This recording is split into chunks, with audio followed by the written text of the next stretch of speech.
I think contrary to popular belief, there is a huge population out there that is reading books. People are writing a lot, and naturally they're writing because the other side there is demand, so people are reading a lot. I prefer fiction, right? Because for me, that's when I get totally immersed in the book, in the story, in the characters, in the messaging that's coming through. I think non-fiction has gone up considerably. The moment you start writing or you have a structure in mind to your book, you should start working closely with a literary agent, and then you can kind of proceed accordingly.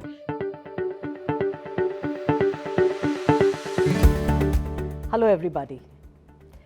In a world today where we spend so much of our time talking about technology and of late on the latest in AI, I thought about taking a detour today into the enchanting world of books.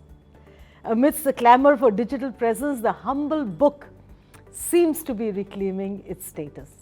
So let us explore this resurgence and, more importantly, how to find the time for a delightful read. And joining me are two individuals from our fraternity whose romance with books spans a lifetime. Atika Gupta has over 25 years of experience in PR and brand communications. In 2016, she founded her own boutique consultancy specializing in the publishing sector. And today, she is one of India's leading book publicists.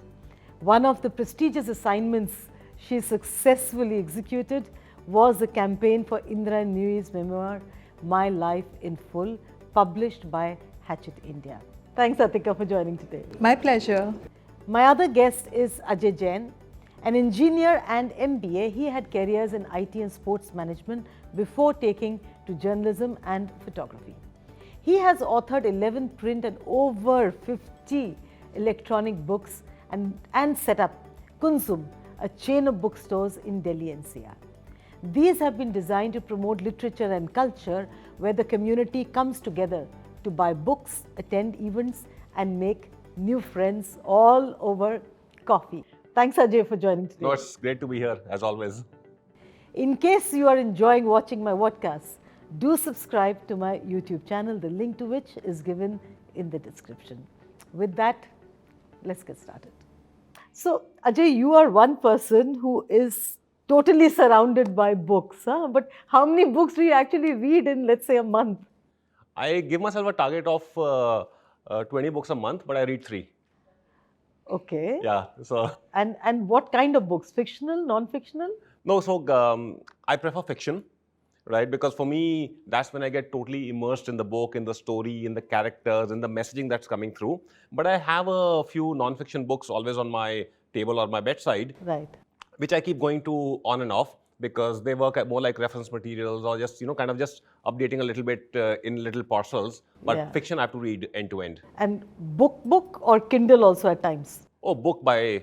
In my lifetime, I've purchased 3 Kindles and 3 iPads, and I've read one ebook in totality. Oh, okay, okay. And so, Atika, as a publicist, how many books come to you in a month? So there's no fixed number. Also, I think there is always a season of books, but we're working across the publishing industry, and I think on an average we have 10 to 15, anywhere between 10 to 15 books in a month. That's pretty good, I would imagine. Yes, but also the most intensive work. I mean, it's not that you have to work equally on all the titles every month, because it's the first month where you're working on the plan, also putting the authors and the publishers at ease with what you plan to do in terms of promotion. So that is the month where, and then you put together the press kit and you begin your outreach with the media. That is when the work is most intensive, and then it kind of takes a life of its own, because then it's about follow-ups or the press coming back to you on the titles and all that. So it gets phased that way. So there's some books that require that initial momentum, and some are already in their out phase kind of it's still cycle. literally about every alternate day you are putting something Yeah, out. but also I have a small team, so and a very competent one, and a team of book lovers, which is the most important in this field. So yeah, so between us, we are able to manage. And more fictional, what Ajay likes, or No, it's again a good mix. There are also many translations, both fiction Okay. and non-fiction. But I think there's a lot of demand for non-fiction in the market. Fiction, yes, but usually people like to pick up fiction of known authors they're already familiar with or comfortable with, whereas non-fiction is about the topic. It could be about history, a biography, so inspirational, self-help. So a lot of those now in the market. and typically, how much lead time do you advise people who want their books? So usually I say if the book is expected to be on the shelves, if you have a pub date, so to say, we just count backwards, and about a month's lead time from there is good enough, because we don't want to kind of lose the buzz once we start the media outreach. And people's memory and everything is very short lived these days. So the moment there are mentions of the book in the media or some publicity around it, and someone wants to look for it at a bookstore, it's not there, then you've lost it. So you want to, so a month in advance, because we start understanding the book, we start putting the press kit together, we work on the plan. Also, before the book goes to the press, there are many last minute changes. The cover is not final, the book blurb or some other minor edits. So we want to come into the scene when you have everything put together and it's just ready to go to the press. Right, right. But Ajay, tell me, in today's world where most of us are consuming content through on digital platforms, in fact, a lot is curated content coming on your mobiles, how do you get somebody to pick up a book? I think contrary to popular belief, there is a huge population out there that is reading books, physical books. As a percentage of society, it might have gone down because of our other distractions, consumption of social media, OTTs, and so many other forms of entertainment and content. But in absolute numbers, it's actually gone up. If you just take the World Book Fair, which happened earlier this year, the sales were astounding, right? And because we partnered Penguin to manage their stall over there, and we have first-hand data. And even Penguin was surprised at the number of footfalls we got and the number of sales we notched up.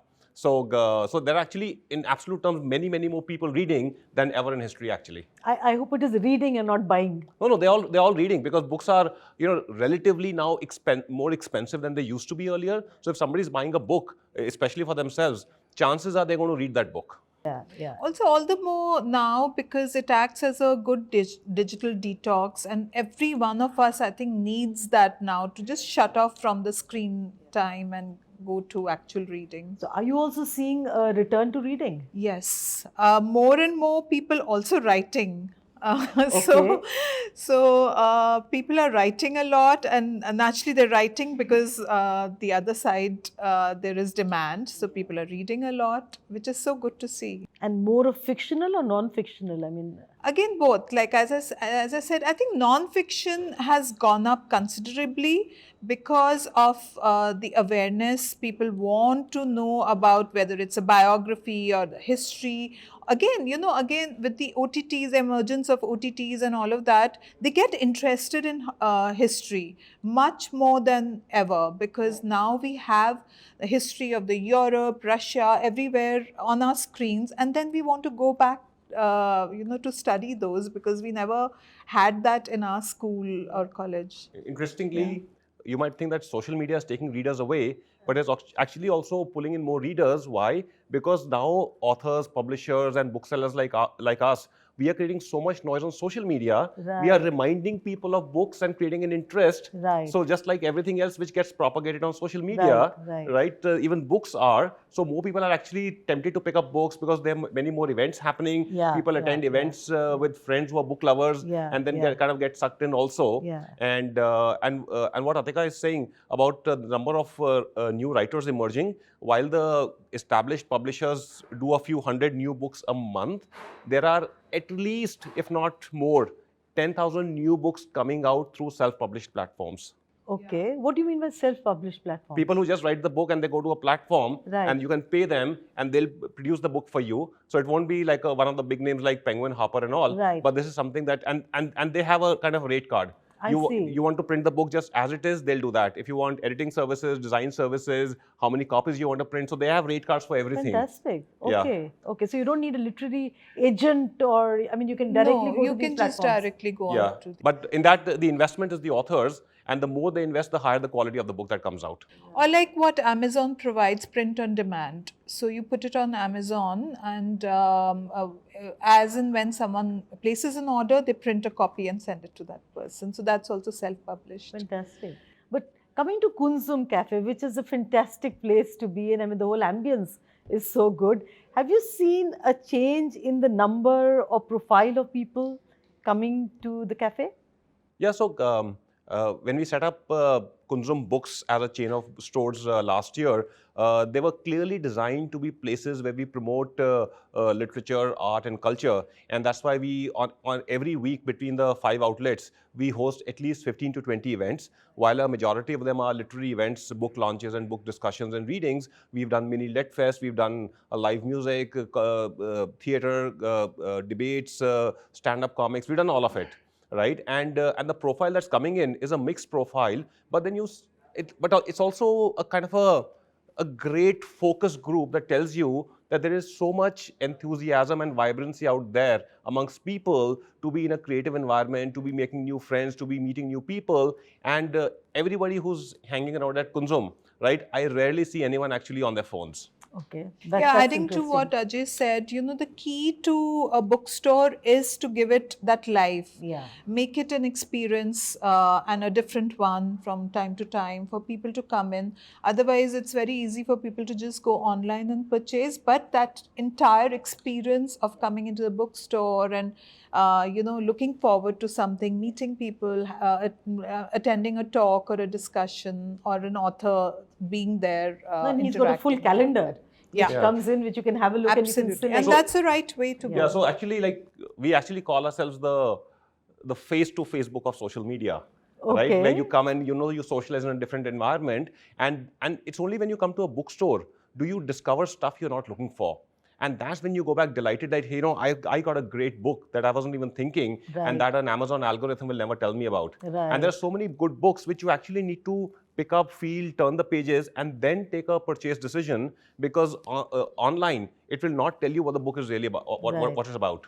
Right, right. But who is visiting more? Would it be students? Would it be professionals? Would it be, I mean, what is the profile? Everybody. Okay. The other day we had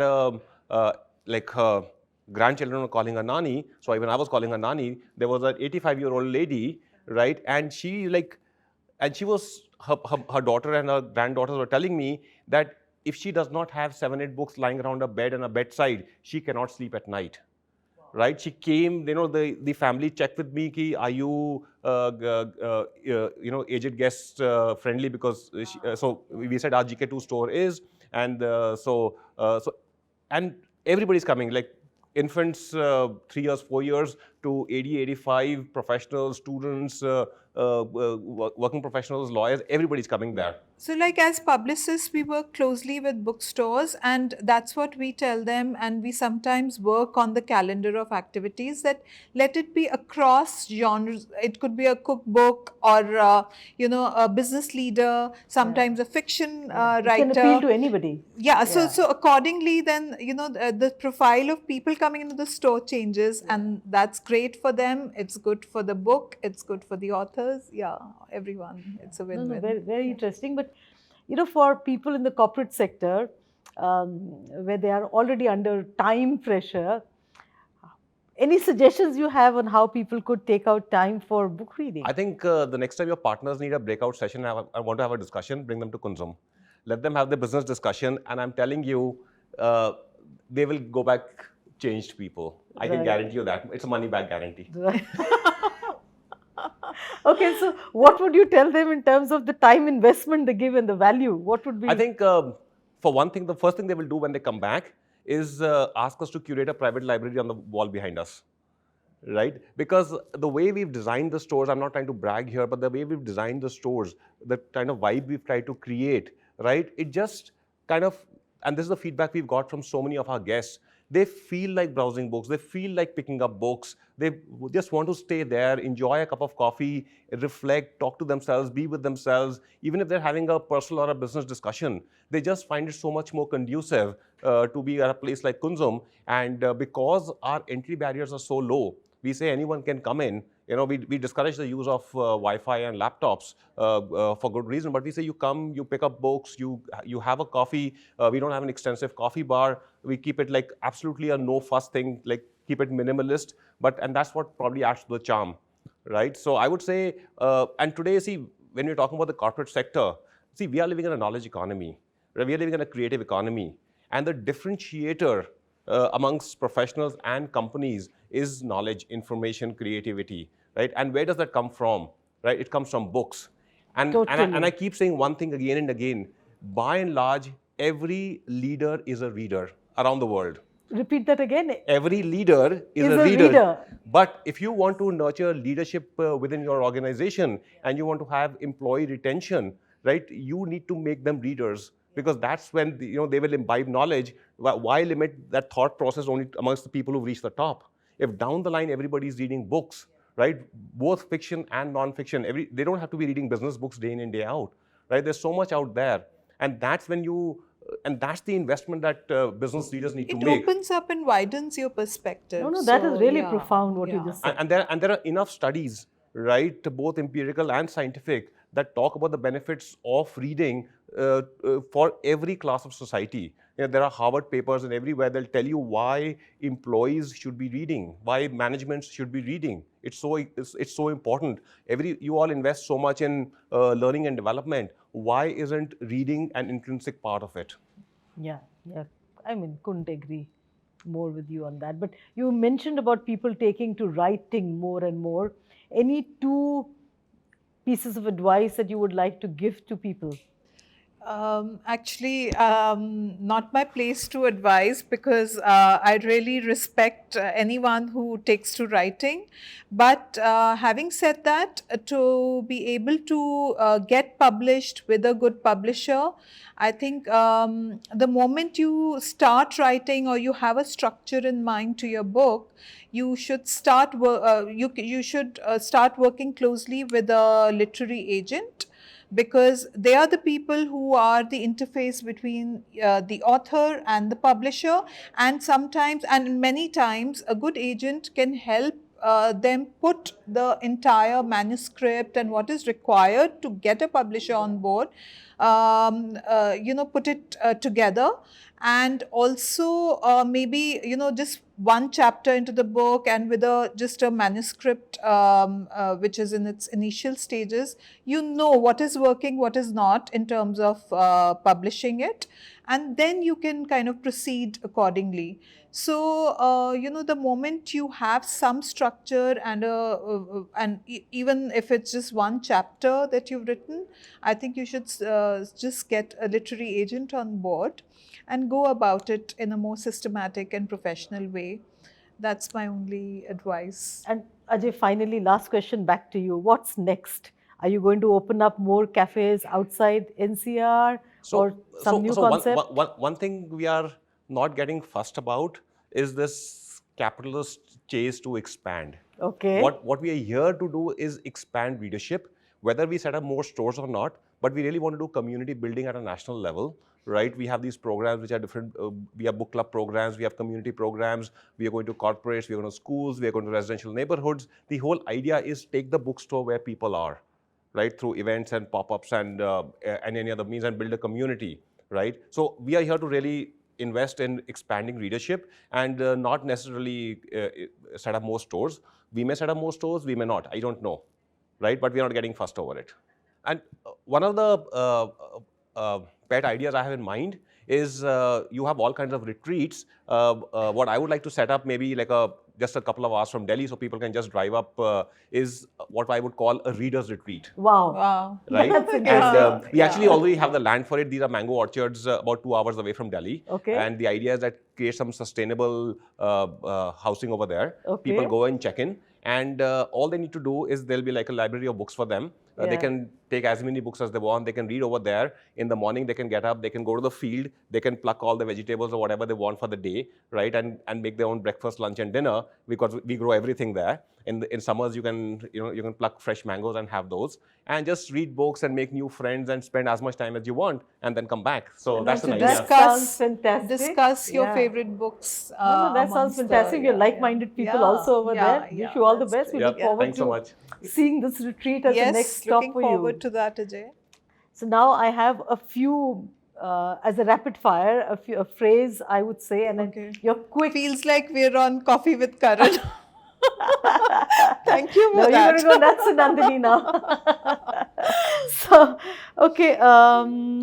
How difficult is it to find a publisher? It is difficult and not so difficult. As Ajay was saying, there are many self-publishing platforms which are as easy as it can get. And if someone aspires for an international publisher, it can take time, effort, and a lot of conviction to be there. But You want no to one add to that, answer. Ajay? So publishers are easy to find. Publishers who would do justice to your book from an editing point of view and from a marketing point of view, that's a tough one. Yeah, marketing, you can come here. Okay, and which book did you last read, Ajay? I read All the Light We Cannot See by Anthony Doerr, and now I'm watching the Netflix series. Right, But right. I would strongly recommend read the book first, Before you. at least this particular book, because the book is much more powerful than what the series is. Right, right. What about you?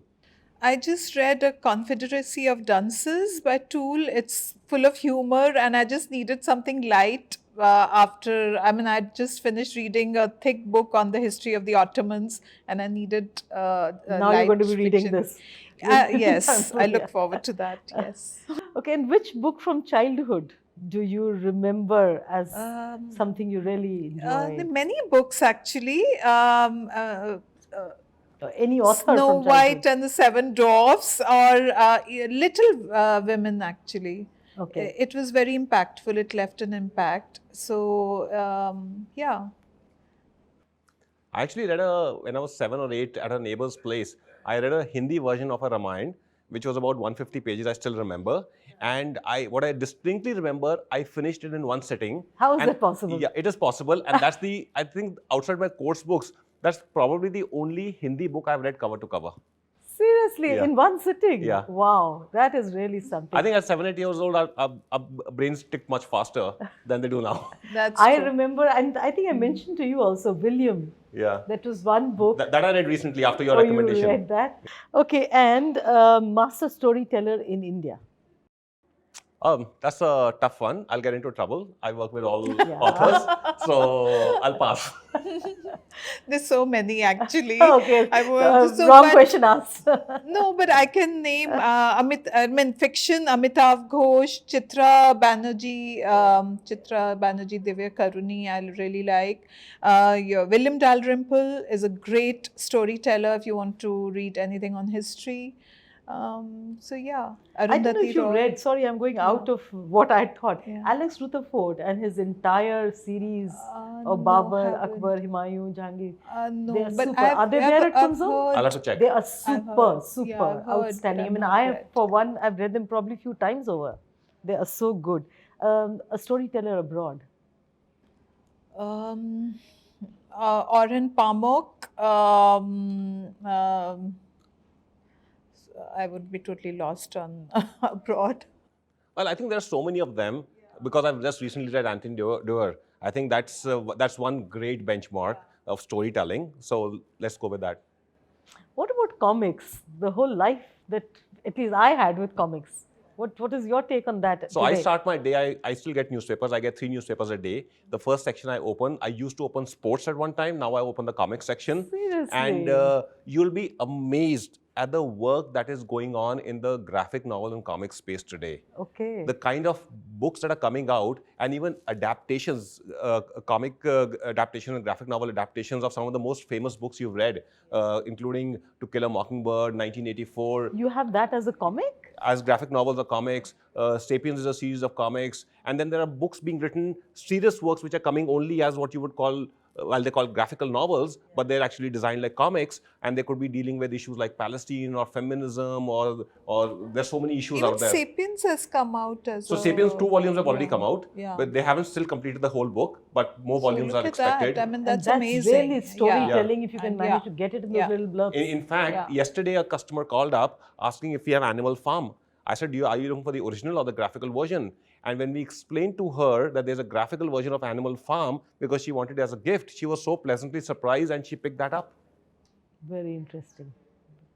Any other No, take so we used to read a lot of comics as kids. Tintin, Asterix, Phantom, on Mandrake? Mandrake, yes. Oh, they're back, by the way. And there were some Hindi Snoopy the ones dog, also, Charlie. even the Hindi ones.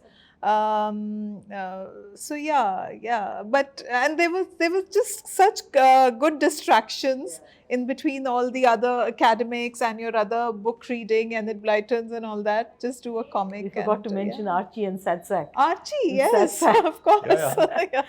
How do you people unwind other than reading books? Good one. I go to my bookstore. No, other than reading books. Anything else you do to unwind? Yeah, so I think I go to a coffee shop all by myself. Oh my God, And Kunzum coffee shop. No, I go to any other coffee shop and I take my and I do a lot of journaling. So for me, I just start writing in longhand. Because for all my books and all my writings, I need to make notes in longhand first. And for me, that's actually very therapeutic also. It just relaxes me. And when I start doing that, and I start wondering, why am I doing anything else? Why am I not just doing this morning to evening? Yeah, I can imagine. What happened to photography? Well, photography I used to do more as a travel writer, right? And since I chose not to, even before the pandemic, I wanted to do something different. So for me, photography was more about being on the road and doing photography. So I pick up a camera once in a while, but so I haven't done too much of new Of late, photography yeah. post the pandemic. Ah, okay. And how do you unwind? I listen to music, but my reading for me is most relaxing. But yeah, I listen to music. I'm trained in classical music, Indian classical music. I want to go back to that now because I find that very therapeutic. Cooking, particularly baking, is very therapeutic for me. Yeah, just these couple. I mean, whatever time we get. Well, thanks Atika and Ajay. I think that was a very interesting conversation. And as PR and comms professionals, we know that our role requires extensive reading to stay informed, to stay relevant. It helps us connect the dots to advise our stakeholders well.